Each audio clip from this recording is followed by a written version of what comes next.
अस्सलाम वालेकुम। ऑफिशियली आज का हम वेबिनार शुरू करते हैं। आप जैसे कि टाइटल में देख रहे हैं कि इसके अंदर वेबिनार के अंदर जो है हम अर्ली न्यूमेरेसी के ऊपर बात करेंगे, जिसके अंदर हम दो चीजों को फोकस करेंगे कि अर्ली न्यूमेरेसी का कंटेंट क्या हो सकता है और उसकी पेडागोजी क्या होगी। अच्छा, मैं चाहूंगा कि इस वेबिनार जब ये जारी रहे, इसमें कुछ जगह ऐसी हैं जहां आपका कंट्रीब्यूशन काफी इम्पोर्टेंट है, तो वहां पे मैं आपको इनवाइट करूंगा कि आप वहां पर अपने अपना व्यू पॉइंट या जो आपसे पूछा जाए या जो आप समझते हैं कि यहाँ पर इसको मुझे बोलना चाहिए, तो प्लीज वो अनम्यूट करके जरूर बोलें, ताकि हम सब जो है एक दूसरे से जो है वो सीखने का अमल जो है वो जारी रखा जा सके। तो आइए आगे बढ़ते हैं। एक्सचेंज हो गई। देखिए, जब हम अर्ली न्यूमेरेसी को देखते हैं कि जो जैसे कि हमारे वेबिनार में आपने देखा कि हम कंटेंट और पेडागोजी की बात करेंगे, तो इसी को डिफाइन करने के लिए जो पहला हमारा कंटेंट है कि अर्ली न्यूमेरेसी का कंटेंट क्या हो सकता है, तो जब हम देखते हैं तो हमारे पास जो पाकिस्तान में इस वक्त जो डॉक्यूमेंट अवेलेबल है, जो लेटेस्ट डॉक्यूमेंट है, वो सिंगल नेशनल करिकुलम है जो early child care and education का है, जिसके अंदर गोल जो है वो मैथमेटिक्स के हवाले से जो गोल दर्ज किए गए हैं, वो दो मेजर गोल हैं कि अंडरस्टैंडिंग ऑफ मैथमेटिक्स और provide the foundation of numeracy. यानी ये दो गोल अचीव करना चाहते हैं हम अर्ली एजेस पे। और अर्ली एजेस से मुराद हम जो है ग्रेड 0, 1 और 2 तक लेते हैं। वैसे नॉर्मली ये कंटेंट ज्यादातर जो अर्ली न्यूमेरेसी का है वो 1 में ही खत्म हो जाता है, उसके आगे थोड़ी सी एडवांस चीजें शुरू हो जाती हैं। तो इसके अंदर अंडरस्टैंडिंग ऑफ मैथमेटिक्स एक है और फिर provide the foundation of numeracy, यानी आगे जाकर जो न्यूमेरेसी स्किल्स हैं उसकी बुनियाद पड़ सके। अच्छा, आप अगर हम उसमें देखते हैं, इस गोल को अचीव करने के लिए 4 कॉम्पिटेंसीज का जिक्र किया गया है, जिसमें से देखें पहली कॉम्पिटेंसी जो है वो जो मैंने अंडरलाइन की कि इसमें दो चीजें वर्क कर रही होती हैं। इसमें देखें, एक ये है कि लोग जो हैं स्टूडेंट्स, बच्चों की जो क्रिटिकल थिंकिंग है, क्रिएटिविटी है, प्रॉब्लम सॉल्विंग है, लॉजिकल रीजनिंग है, वो हमने डेवलप करना होती है बुनियादी तौर पे। और वो डेवलप कैसे होंगी? जब वो बच्चे जो हैं वो मुख्तलिफ चीजों की एट्रीब्यूट के साथ वो उनको मैच करेंगे, उनकी सीक्वेंसिंग करेंगे, उनकी सॉर्टिंग करेंगे, उनको क्लासिफाई करेंगे, तो वो बेसिकली ये कॉम्पिटेंसी अचीव होगी। तो इसमें दो तरह से है कि स्टूडेंट्स डेवलप करेंगे critical thinking, creativity, problem solving, और जब उनको इन्वॉल्व किया जाएगा ऑब्जेक्ट के साथ, उनके कलर, साइज और उनको लेकर वो उसके साथ काम करेंगे। दूसरी कॉम्पिटेंसी जो इस हवाले से हमें मिलती है single national curriculum for ECC के अंदर, कि children will develop a basic understanding of quantity, counting up to 50 and simple operation of 0 to 9। यानी कि वो जो डायरेक्ट न्यूमेरेसी से रिलेटेड कॉम्पिटेंसीज हैं, वो क्या है कि वो मुख्तलिफ क्वांटिटी को अंडरस्टैंड कर सकें और 50 तक काउंट कर सकें। यानी काउंट मतलब 1 2 3 4 5 करके वो 50 तक काउंट कर सकें और नंबर ऑपरेशन कर सकें 0 to 9, यानी कि सिंगल डिजिट जो है ऑपरेशन है, यानी ऐड कर सकें, सिंगल डिजिट में सिंगल डिजिट ऐड कर सकें या 2 डिजिट में सिंगल डिजिट ऐड कर सकें, इसी तरह से 2 डिजिट में सिंगल डिजिट माइनस कर सकें। तो इस तरह की कॉम्पिटेंसीज जो हैं वो कॉम्पिटेंसी 2 के अंदर आ जाती है। इसी तरह से अगर हम आगे चलते हैं, कॉम्पिटेंसी 3 जो हमें नजर आती है कंटेंट्स के अंदर सिंगल नेशनल करिकुलम के अंदर, वो नजर आता है कि रिकॉग्नाइज कर सकें ज्योमेट्रिकल शेप को। यानी जो ज्योमेट्री के जो बुनियादी शेप्स हैं, जिसको बेसिक शेप्स ये कह रहे हैं, जो 4-6 जो बेसिक शेप्स हैं, उनको वो रिकॉग्नाइज कर सकें और उनके मुख्तलिफ पैटर्न में उसको ढाल सकें, यानी कि उसको जोड़कर मुख्तलिफ शक्लें जो हैं वो बना सकें या मुख्तलिफ एनवायरनमेंट से उनका ताल्लुक ले सकें। और फिर चौथा जो है वो कॉम्पिटेंसीज जो है वो आ जाती है कि वो अंडरस्टैंडिंग बिल्ड कर सकें मेजरमेंट के साथ। यानी कि कुछ चीजों को जैसे वो टाइम बता सकें या कुछ चीजों को हल्का भारी और इस तरह के मेजरमेंट्स हैं को वो यानी इब्तदाई मेजरमेंट कर सकें।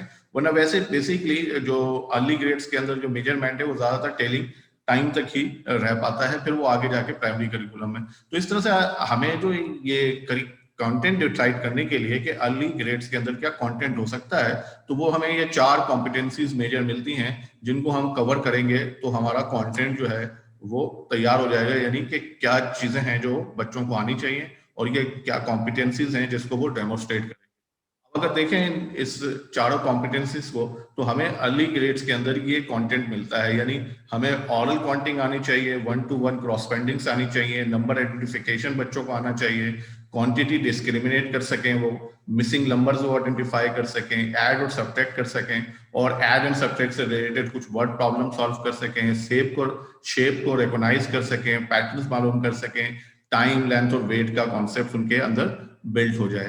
तो ये बेसिकली अगर आप देखें तो ये एक तरह का उनका क्या कहते हैं अर्ली ग्रेड का न्यूमेरेसी का सीक्वेंसिंग के हिसाब से उनका करिकुलम सा बन जाता है, या वो कंटेंट एरिया बन जाता है। तो ये बेसिकली जो आज के हमारे वेबिनार का था कि आपको ये इंट्रोड्यूस कराया जाए कि वो कंटेंट होगा अर्ली ग्रेड डेमोस्ट्रेट करेंगे या वो आपके साथ रहकर सीखेंगे। तो ये बेसिकली कंटेंट है, और ये बिल्ड होता है स्पेशली ये जो ऑरल क्वांटिटी से शुरू होकर वर्ड प्रॉब्लम तक आता है। तो ये इसकी एक अगर आपको ऐड करने में प्रॉब्लम है तो आपको पीछे जाना पड़ेगा, आप आइदर नंबर सही से समझ आए हैं, वो नंबर्स को आइडेंटिफाई कर सकते हैं या नहीं कर सकते।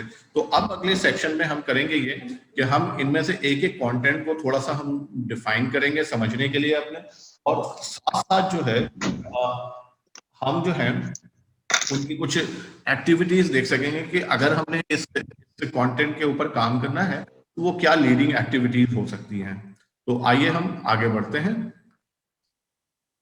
देखिए, पहला जैसे हमने कहा कि ऑरल काउंटिंग, तो ऑरल काउंटिंग क्या है कि ये एबिलिटी है नंबर्स को तेजी के साथ बोलने की, यानी कि बगैर किसी क्या कहते हैं रुकावट के। जैसे अगर स्टूडेंट्स ये डेमोस्ट्रेट करता है कि 1 2 3 4 5 6 7 8 9 10, तो हम कहते हैं कि ये फ्लुएंसी के साथ इसको ये जो नंबर आते हैं, यानी ये 1 से लेकर 50 तक की जो उसकी काउंटिंग है वो ऑरली उसको आनी चाहिए बगैर किसी अटके वजह से। अगर स्टूडेंट ऐसे पढ़ते हैं तो ये फ्लुएंट नहीं आएगा कि 1 2 और ठहर के पढ़ते हैं तो वो फ्लुएंसी के अंदर नहीं आएगा। वो ये जरूर आएगा कि they know the aural counting but they are not fluent. तो counting is an important aid in the development of basic concept, और फिर ये यानी कि बुनियाद है जहां से ये आप कह सकते हैं कि शुरू होता है। अच्छा, ऑरल काउंटिंग को पढ़ाने के कुछ मेथड मैं आपको बता रहा हूं। जैसे ऑरल काउंटिंग क्या है कि काउंट अलाउड, यानी स्टूडेंट्स के साथ ड्रिल्स करें या टीचर ऊंची आवाज में पढ़े फिर स्टूडेंट्स के साथ रिपीट करते हैं। आप इसको ग्रुप में भी करवा सकते हैं, पेयर में करवा सकते हैं। स्टूडेंट्स यानी आपस में एक दूसरे को जो है वो लाउडली 1 2 3 4 5 कर काउंट करते हैं। एक ये तरीका इस्तेमाल किया जाता है। एक है count in circle. Count in circle में क्या होता है कि स्टूडेंट सर्कल में बैठे होते हैं और एक स्टूडेंट जैसे 1 कहता है तो उसके बराबर वाला 2 कहेगा, उसके बराबर वाला 3 4 5 6, इसी तरह से ये साइकिल जो है वो चलता रहेगा। तो एक मेथड ये इस्तेमाल किया जाता है ऑरल काउंटिंग के लिए। एक ये तरीका भी हो सकता है कि कुछ लोग पोएम्स के थ्रू याद करते हैं। आई एम सॉरी, मुझे कोई पोएम याद नहीं है तो मैं आपको सुना नहीं सकूंगा, लेकिन बहुत सारी पोएम्स आपको मिल जाएंगी। जैसे 5 लिटिल डक है, इसमें कुछ इस तरह का होता है कि वो 5 डक्स थी, फिर वो गई तो उनमें से एक गायब हो गई तो 4 रह गई, 3 रह गई। तो इस तरह से ये ना सिर्फ 1 to 5 तक बच्चे गिनती सीख रहे होते हैं, बल्कि साथ साथ वो माइनस और प्लस की चीजें भी उनके साथ चल रही होती हैं। तो ये एक और तरीका है जिसमें रैम्स की सूरत के अंदर जो है वो काउंटिंग सिखाई जाती है। और ऐसी बहुत सारी नज़में जो हैं वो अवेलेबल हैं जो 1 से लेकर 20 तक की जो है वो काउंटिंग जो है वो नज़मों की सूरत में सिखा रही होती हैं। इसी तरह से आप ऑरल गेम्स भी खेल सकते हैं बच्चों के साथ जो कि काउंटिंग से रिलेट करते हैं, ऑरल काउंटिंग से रिलेट करते हैं। तो ये कुछ पैडागोजीज हो गई जो ऑरल काउंटिंग को सिखाने के लिए इस्तेमाल हो सकती हैं। यानी आप क्या कहते हैं ऊंची आवाज में गिनती की ऊंची आवाज में पढ़कर, सर्किल की सूरत में बैठकर, नज़मों की सूरत में, या गेम्स के थ्रू जो है वो आप मुख्तलिफ गेम के थ्रू इनको कर सकते हैं।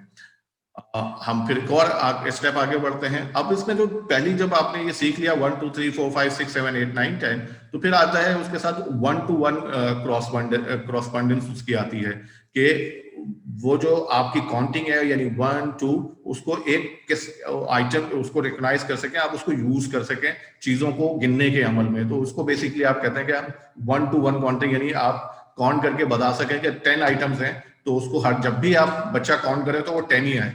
वरना अक्सर आपने देखा होगा कि ये जो स्किल्स है बच्चों के अंदर ये काफी कमजोर हो जाती हैं, क्योंकि जब आप उनको गिनते के लिए करते हैं, और अक्सर ये वन टू क्रॉसपॉन्डेंस जो है वो चीजों को गिनने के लिए इस्तेमाल होती हैं, और बाद दफा जब कॉन्क्रीट मटेरियल के थ्रू जब आप एडिशन और सब्ट्रैक्शन शिकार होते हैं तो उसमें बच्चे शायद एडिशन एंड सब्ट्रैक्शन बहुत अच्छा सीख जाएं, लेकिन उनकी वन टू वन क्रॉसपॉन्डेंस जो है वो अगर कमजोर होती है तो वो बहुत ज्यादा स्ट्रगल करते हैं। क्योंकि अगर उन्होंने 9 में से 7 निकालने हैं तो पहले वो 9 गिनेंगे, और वो 9 गिनने में अगर वो 4 दफा गलती करेंगे, कभी 9 को 10 गिन लेंगे, या 9 आइटम की जगह 8 आइटम करेंगे, तो वो हमेशा जो है वो उसमें क्या कहते हैं उनसे गड़बड़ हो जाती है।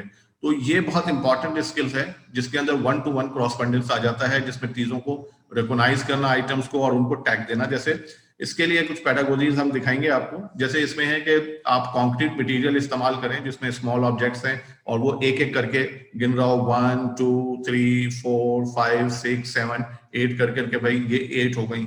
इस तरह से एक स्ट्रेटजी और यूज की जाती है कि आपके पास जो कुछ नहीं है तो आपकी क्या कहेंगे, आपकी उंगलियां हैं, आपके टोज हैं, तो ये सब मिलकर जो है वो 20 हो जाते हैं। 1 2 3 4 5 6 7 8 10 हो गए, और फिर टोज में आपके पास 10 उंगलियां हैं, तो इस तरह से मिलाकर जो है वो 20 तक भी आप जा सकते हैं। लेकिन मोस्टली जैसे 1 2, तो ये 1 टू 1 क्रॉस करने वाले या कितने हैं, तो 1 2 3, तो इस तरह से ये आप 1 टू 1 क्रॉसपॉन्डेंस के लिए ये फिंगर्स भी इस्तेमाल कर सकते हैं।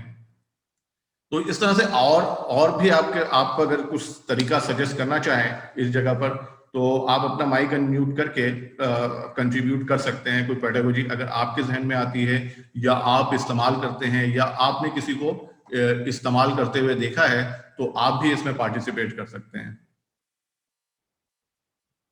बस कोई सवाल नहीं है इस हवाले से, तो हम आगे बढ़ते हैं। तो हमने देखे 2 कॉम्पिटेंसीज देखी जिसके, और अब हम तीसरी कॉम्पिटेंसीज की तरफ चलते हैं। और इसमें भी फिर मैं आपको मौका दूंगा कि जहां अगर आप कोई मेथड या कोई तरीका आप शेयर करना चाहें। तो नंबर आइडेंटिफिकेशन क्या है कि ये एक एबिलिटी है जिसमें रिटन, यानी जो अभी अब तक हमने देखे ऑरली हमने 1 2 3 4 5 ऑरली हमने किया सारा काम ना। इवन जो हमने क्या कहते हैं ऑब्जेक्ट्स को काउंट किया है इसके अंदर 1 टू 1 क्रॉसपेंडेंस के अंदर, तो उसके अंदर भी जो है हमने ऑरली किया कि 1 2 3 4।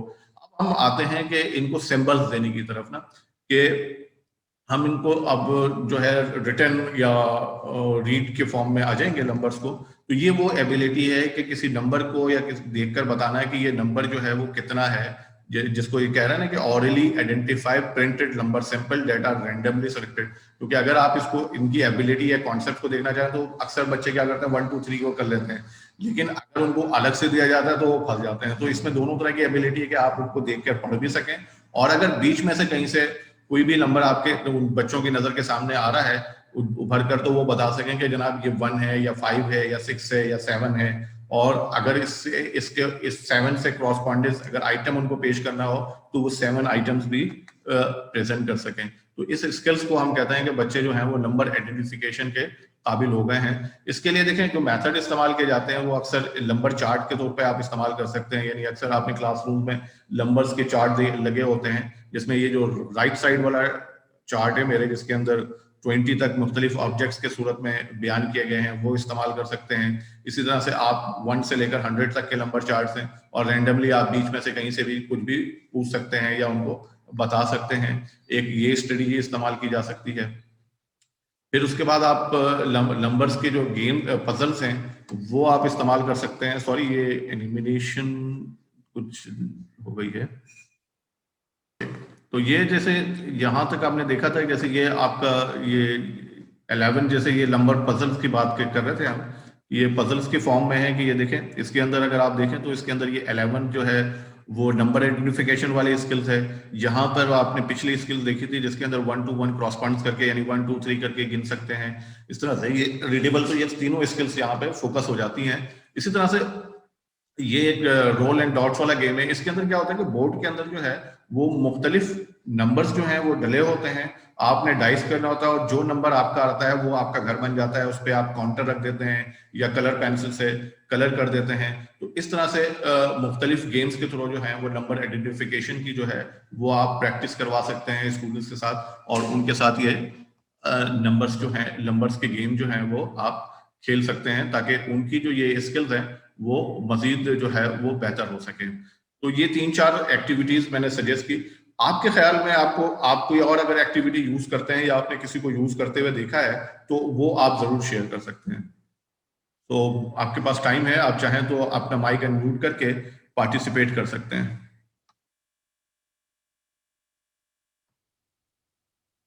जी, कोई कोलीग अगर शेयर करना चाहें नंबर आइडेंटिफिकेशन की कोई एक्टिविटी जो वो इस्तेमाल करते हैं या उन्होंने लोगों को इस्तेमाल करते हुए देखा है।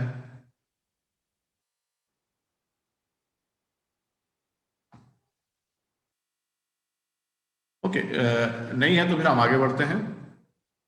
अच्छा, नंबर आइडेंटिफिकेशन के बाद एक और जो मेजर स्किल आती है जिसके अंदर क्वांटिटी डिस्क्रिमिनेशन करना, यानी आपको ये अंदाजा ये बता सके, बच्चे ये बताने के काबिल हों कि कौन सी जो है वो क्वांटिटी बड़ी है और कौन सी क्वांटिटी जो है वो छोटी है। कि यानी कि 3 जो है वो 4 से बड़ा है या छोटा है, या 11 जो है वो 12 से बड़ा है या छोटा है। तो ये जो स्किल्स हैं ये बेसिकली इसके अंदर आती है, क्वांटिटी डिस्क्रिमिनेशन के अंदर आती है, कि बच्चे ये बता सकें कि नंबर्स कौन से नंबर बड़े हैं और कौन से नंबर छोटे हैं, तो वो उसको कंपेयर करके उसको आप बता सकें। जैसे कि इसके अंदर जो इब्तदाई तौर पर जहां से शुरू होती है वो क्योंकि बेसिकली इसमें ये अंदाजा लगाना कि कौन सा छोटा है कौन सा बड़ा है, तो उसमें अक्सर जो है ये डॉट कनेक्ट्स की जो है वो एक्टिविटीज बच्चों को करवाई जाती है, जिसके अंदर वो जब डॉट्स को कनेक्ट करते हैं तो एक शक्ल सी उभर कर सामने आ जाती है।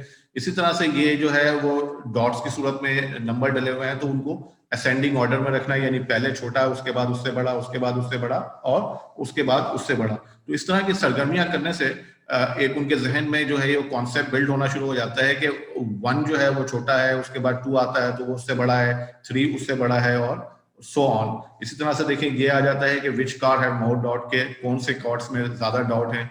जिस कार्ड्स में ज्यादा डॉट होंगे तो वो कार्ड जो है वो बड़ी क्वांटिटी कहलाएगी, यानी उसकी वैल्यू, और फिर उसकी वैल्यू की तरफ आप जाएंगे। जैसे 3 डॉट्स हैं तो 3 है और दूसरे की वैल्यू 7 है, तो जिसमें डॉट ज्यादा है उसकी क्वांटिटी ज्यादा होगी, जब उसकी क्वांटिटी ज्यादा होगी तो वो बड़ा ज्यादा होगा। तो इस तरह से ये बच्चे जो हैं ये जो स्किल्स है जिसके हम क्वांटिटी डिस्क्रिमिनेशन कह रहे हैं उसके लिए वो तैयार हो जाते हैं। और फिर ये जो आखिरी असेसमेंट एक्टिविटी हो जाएगी जो एंड है इसका, क्योंकि आपको याद होगा कि हम एक स्लोगन यूज करते हैं कि कॉन्क्रीट टू एब्स्ट्रैक्ट, तो ये वो कुछ कॉन्क्रीट एग्जांपल्स हैं जहां उन्होंने देखा, और फिर ये आखिर में जो कॉम्पिटेंसी उन्होंने डेमोस्ट्रेट करनी होती है इस हवाले से, एब्स्ट्रैक्ट के हवाले से, कि अब ये एक्सरसाइज आ जाती है कि जैसे इसमें ये कंपेयर करते हैं कि 25 और 40 में जो है वो कौन सी वाली क्वांटिटी जो है वो बड़ी है, विच इज मोर, तो वो 40 या 82 में 84 कौन सी क्वांटिटी बड़ी है, 39 31 में कौन सी क्वांटिटी। तो इस तरह की फिर वो एक्सरसाइज आ जाती है जहां बच्चे जो है अपनी क्या कहते हैं स्किल्स को जो है वो डेमोस्ट्रेट कर रहे होते हैं। नंबर आइडेंटिफिकेशन के बाद एक और स्किल्स आती है जिसमें कोई नंबर अगर मिस किया हुआ होता है तो बच्चे बता सकें, जैसे स्किप काउंटिंग भी जिसको कहते हैं, जैसे 2 4 7 6 8 इस तरह की जो एक्सरसाइजेस हैं। और फिर उसके साथ ये मिसिंग नंबर्स वाली एक्सरसाइजेस आ जाती हैं, जैसे 14 15, और उसके बाद क्या आएगा 20, और ये 10 10 में काउंटिंग यानी 20 30 40 फिर क्या आएगा। तो इस तरह की जो एक्सरसाइजेस हैं, जो एबिलिटी आ जाती है, तो उसको हम कहते हैं मिसिंग नंबर वाली एक्सरसाइजेस कहते हैं। तो इससे ये एक और स्टेप उससे आगे आ जाता है। और यहाँ से मैं थोड़ी देर के लिए रुकूंगा और मैं चाहूंगा कि अगर आप कोई सवाल मुझसे पूछना चाहें तो आप जरूर पूछ सकते हैं, या कोई एक्टिविटी आप सजेस्ट करना चाहें। यहाँ तक जहाँ तक अभी हमने पढ़ा है जिसके अंदर हमने ऑरल काउंटिंग को देखा है, 1 to 1 क्रॉसपॉन्डिंग्स को देखा है, क्वांटिटी डिस्क्रिमिनेशन को देखा है, हमने मिसिंग नंबर्स को देखा है। तो इसके लिए अगर आपके जहन में कोई आइडिया आ रहा है तो आप जरूर शेयर कर सकते हैं।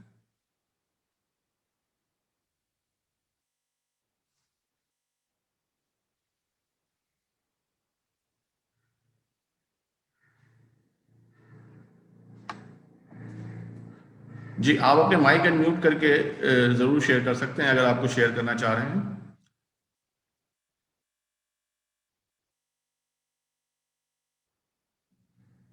Okay, building tower with blocks एक आइडिया बिल्कुल ये सही है कि वो बिल्डिंग ब्लॉक्स की सूरत में जिसके अंदर क्या कहते हैं मल्टी लिंक्स क्यूब्स और ब्लॉक्स यूज होते हैं। और इसमें कंक्रीट एक एग्जांपल जो है वो मौलानी ने जैसे कहा कि ब्लॉक्स यूज होते हैं, इस तरह से मल्टी लिंक क्यूब्स आते हैं जो कि तीन तरफ से जुड़ सकते हैं, तो वो भी इस्तेमाल किए जा सकते हैं। और इससे पहले क्वांटिटी डिस्क्रिमिनेशन के लिए हमने एक और एक्सरसाइज की थी, जिसमें अंदर आप अगर हमारे SIPD राशिदाबाद की यूट्यूब चैनल पे जाएंगे तो उसमें क्रूज रॉड का एक वेबिनार मिलेगा जो कि हमने मेरे ख्याल से सितंबर या अक्टूबर के महीने में किया था, तो वहां से भी आप आइडिया ले सकते हैं। और इन्फिनिक्स 5S5 ने शेयर किया बिफोर एंड आफ्टर की एक्टिविटी भी यूज की जा सकती है, और खास तौर पे वो इसमें जो मिसिंग नंबर वाली जो क्या कहते हैं कॉम्पिटिसी है उसके अंदर ये जरूर आ सकती है कि कि किसी अदद से बिफोर क्या आएगा और किसी अदद के आफ्टर क्या आएगा, वो भी जो है वो दोनों कामों में इस्तेमाल होगी, मिसिंग नंबर के लिए भी और क्वांटिटी डिस्क्रिमिनेशन के लिए भी इस्तेमाल होगी कि अगर आफ्टर आएगा तो ये कॉन्सेप्ट क्लियर है कि ये छोटा है और इसके बाद जो अदद आएगा वो बड़ा होगा, या अगर बिफोर का अदद पूछा जा रहा है तो हमसे पूछा जा रहा है कि इससे छोटा वाला अदद जो है वो इमीडिएट स्मॉल फिगर क्या होगी। थैंक यू वेरी मच आपको आपके शेयर करने का। तो यहाँ तक जो है यहाँ तक अगर आप देखें तो नंबर्स की जो बुनियादी जो स्किल्स हैं, फाउंडेशंस हैं, वो स्टूडेंट्स की बिल्ड हो जाएंगी। अच्छा, इसमें एक और इम्पॉर्टेंट है कि आप अगर बच्चे किसी भी स्टेज पर स्ट्रगल कर रहे हैं, फर्ज करें कि मिसिंग नंबर में स्ट्रगल कर रहे हैं, तो आपको उससे पीछे की एक जो है वो एक एक्सरसाइज उनको करवाना पड़ेगी। और अगर वो उससे भी पीछे जा रहे हैं, पीछे प्रॉब्लम हो रही है, तो वो और पीछे जाना पड़ेगा। तो यहाँ तक एक इम्पॉर्टेंट बात यह है कि आपकी टीचिंग और असेसमेंट जो है ना, वो क्या कहेंगे साथ साथ चलना बहुत जरूरी है। अगर आप टीच करते चले जा रहे हैं हर स्किल्स को और आगे बढ़ते चले जा रहे हैं बगैर असेस किए हुए कि कितने लोगों को, कितने स्टूडेंट्स को आया और कितने स्टूडेंट्स को नहीं आया, तो फिर यहाँ पे जो है ना ये काम जो है वो खराब हो जाएगा और वो स्टूडेंट्स जो है इसके अंदर फंस के रह जाएंगे। तो ये बहुत जरूरी है इसके साथ ना। अब हम आते हैं अर्थमेटिक की तरफ। जब आपके ये जो नंबर्स की स्किल बिल्ड हो जाएगी, जैसा कि हमने शुरू में भी देखा, जब हम करिकुलम को देख रहे थे उसके अंदर हमसे कहा गया कि भाई सिंपल अर्थमेटिक यानी ऑपरेशंस कर सकें, तो अर्थमेटिक के अंदर ये 4 ऑपरेशंस आ जाते हैं जो कि फाउंडेशंस बनते हैं यानी बुनियाद बनते हैं, और इन पे भी कमांड जो है यहीं पर आ जाती है। तो इसको हम एक साथ देखेंगे। अर्थमेटिक के लिए जो पहली स्ट्रेटजी आप यूज कर सकते हैं पढ़ाने की, वो है कॉन्क्रीट मटेरियल का इस्तेमाल। जैसे ये आप देख रहे हैं कि एक छोटे से इसके अंदर टूल इस्तेमाल किया गया है कि जिसके अंदर वो क्या है 5 और 3 जो है वो ऐड होकर 8 बन जाते हैं। तो इन्होंने देखेंगे क्वेश्चन बनाया है वो क्या कहेंगे कंक्रीट मटेरियल के थ्रू के 5 क्लिप्स हैं एक तरफ, 3 क्लिप्स हैं। इसी तरह से इन्होंने डॉट्स इस्तेमाल किए हैं, जो डाइस के अंदर जो डॉट्स इस्तेमाल होते हैं, क्योंकि डाइस में 6 तक नंबर होते हैं, तो 2 डाइस इस्तेमाल करें तो दोनों डाइस को आप थ्रो करके काउंट करा सकते हैं। तो ये कॉन्क्रीट कुछ मटेरियल के साथ आप जितनी ज्यादा एक्सरसाइजेस बिल्ड करेंगे, स्टूडेंट्स की अंडरस्टैंडिंग उतनी ज्यादा इन नंबर्स के बारे से बढ़ेगी। एक स्ट्रेटेजी और कहलाती है जो नंबर लाइन के थ्रू इस्तेमाल करते हैं, यानी आप नंबर लाइंस को अगर आप गूगल करेंगे तो वो आपको बहुत सारे आइडियाज वहां से मिल जाएंगे। जैसे इसमें मिसाल है टेक अवे की, ये 18 तक इन्होंने देखें, एक ग्रीन कलर का बार है 18 तक जा रहा है, उसके बाद फिर वो जो वापस जो है उसमें से 13 निकालने हैं, तो एक पहले 10 निकाला और फिर 3 निकाला। तो ये थोड़ा सा एडवांस लेवल का सवाल है, लेकिन ये किया जा सकता है, ये एक्सरसाइज की जा सकती है नंबर लाइन के थ्रू, और चारों कॉन्सेप्ट नंबर लाइन के थ्रू टीच हो जाते हैं। इसी तरह से ये 100 वाला चार्ट इस्तेमाल होता है, यानी कि 100 की गिनती का चार्ट इस्तेमाल होता है, जिसके अंदर जो है ये सवाल देखें हल किया गया है 24 + 37, यानी 24 में 37 ऐड करना है। तो पहले 7 इन्होंने ऐड किए, 1 2 3 4 5 6 7 करके, और जहां पर 7 पे पहुंचे वहां पे फिर इन्होंने 3 दफा 10 ऐड कर दिया है, यानी एक 10, दूसरा 10, तीसरा 10। तो इस तरह से इनको जो आंसर हासिल हुआ वो 61 पे आए, तो 24 + 31 63 हो गए। अच्छा, ये 100 चार्ट आप किस तरह से इस्तेमाल करेंगे, इसके ऊपर SIPD राशिदाबाद की जो यूट्यूब चैनल है उसके ऊपर 100 चार्ट के नाम से एक 3 या 4 मुख्तलिफ वीडियोस हैं, जिसके अंदर उसके अंदर प्लस करना, माइनस करना, ऐड करना, प्लस माइनस मल्टीप्लाई करना और डिवीजन के जो है उसमें सवालात जो है वो दिए हुए हैं।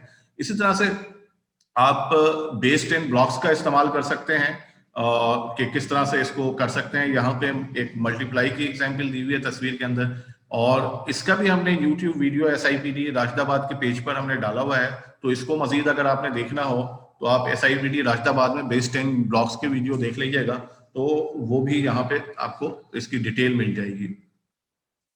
ये थोड़ा सा मैंने रखा था कि आपको अगर एग्जाम्पल की थोड़ा बताना पड़े तो वो मैं बता सकूं, तो ये मैं तेजी से चला दे रहा हूँ कि इसको।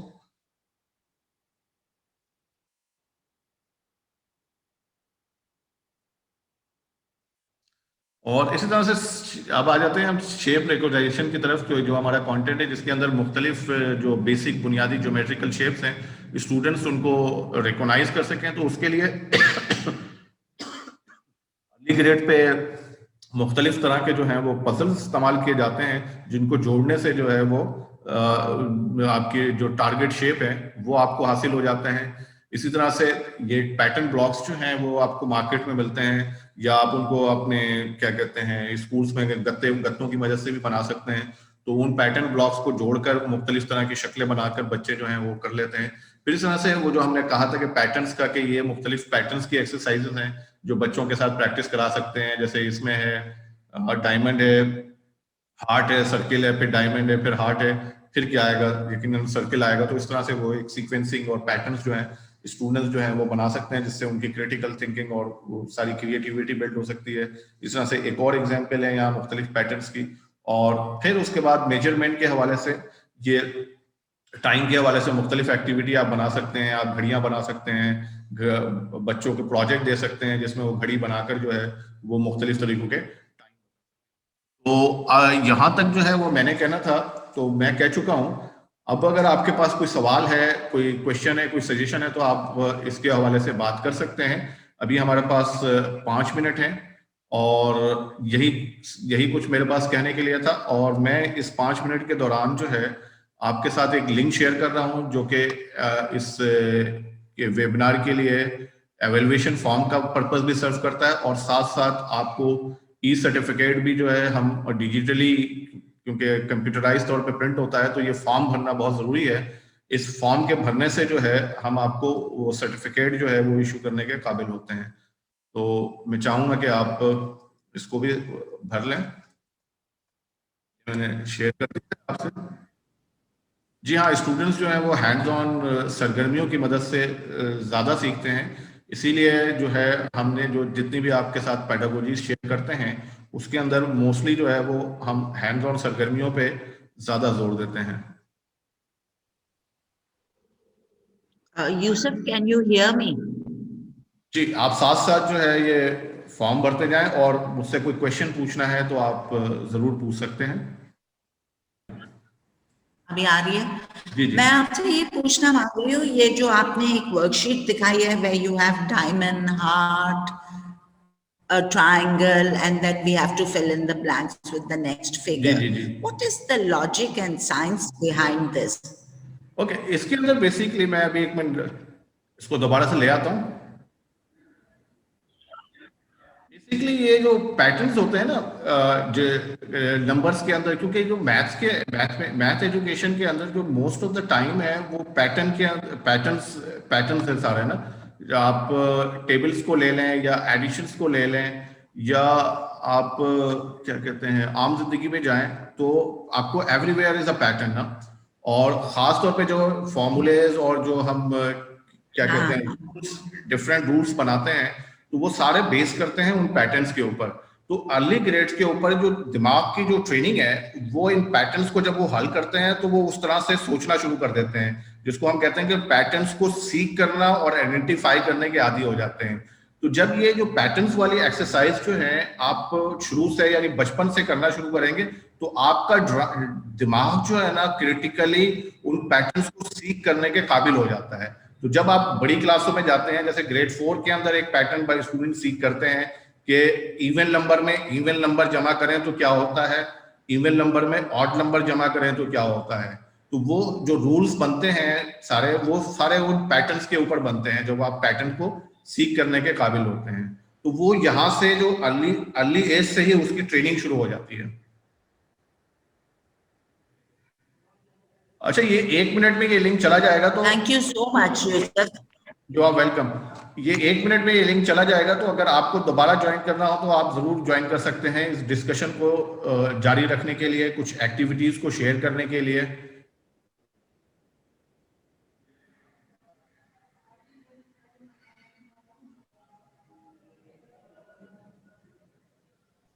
सर मैं एक चीज शेयर करना चाह रही हूँ इस पेट्रन के हवाले से ही। जी जी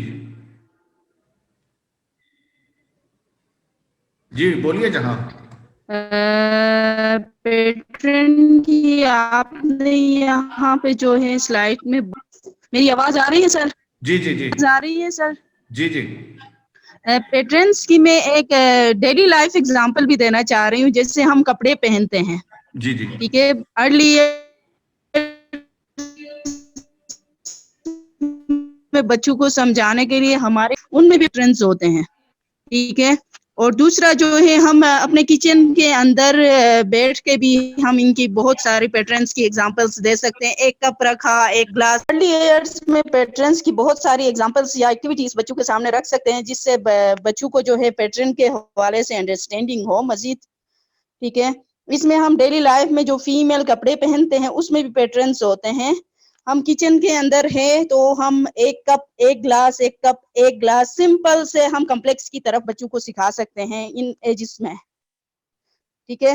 इवन हम वेजिटेबल्स को काटते हैं तो वेजिटेबल्स के अंदर भी एक पैटर्न बना होता है, जैसे हम बंद गोभी को काटते हैं बीच से, तो उसके अंदर भी एक पैटर्न बना होता है, जो कि हम अपने घरों में भी इवन बच्चों को एग्जाम्पल के तौर पे पैटर्न की अंडरस्टैंडिंग के लिए वो चीजें सिखा सकते थे। यही शेयर करना था सर मुझे। शुक्रिया।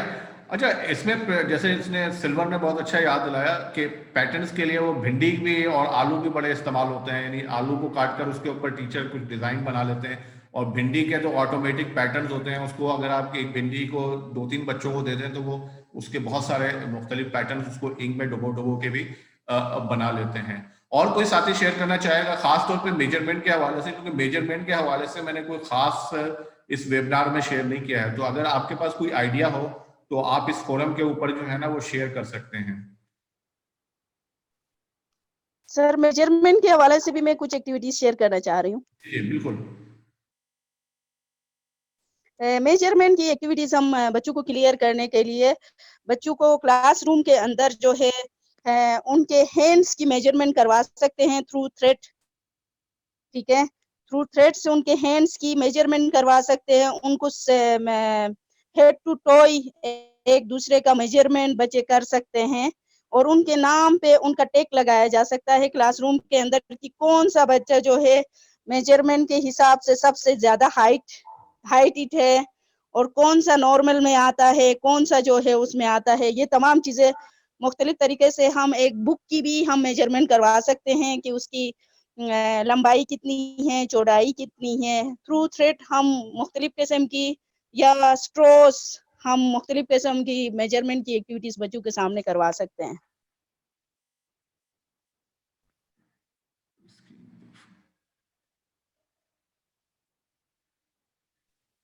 जी सर, इसी तरीके से हम लोग क्लास में ब्लैक बोर्ड होता है, साइन बोर्ड होता है, और बच्चों की लंबाई चौड़ाई इस तरीके से चेयर्स वगैरह होती हैं, इन चीजों की हम लोग करवा सकते हैं। ओके।